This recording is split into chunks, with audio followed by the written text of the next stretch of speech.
taunang allowance ng mga guro tataas na sa paglagda ni PBBM sa Kabalikat sa Pagtuturo Act.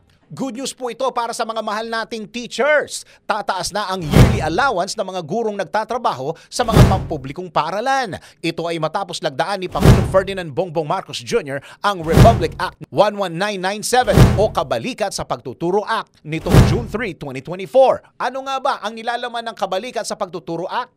Alamin natin.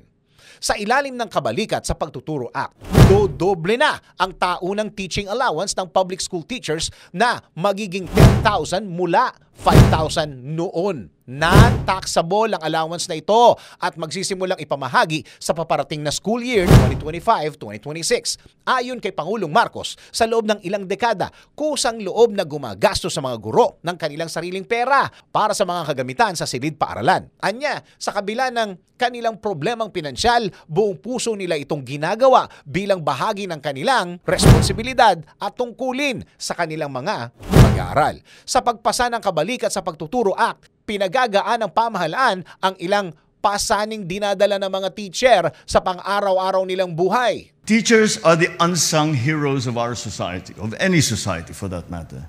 They toil and burn the midnight oil. They teach our children not for money nor for prestige.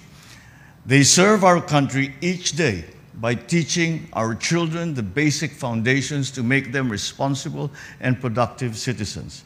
It is our responsibility as a government and as a society to take care of them. Ikaw, ano ang reaksyon mo sa ginawang hakbang ni Pangulong Marcos upang pataasin ang allowance ng mga teachers sa Pilipinas? DWIZ Research Report. Report.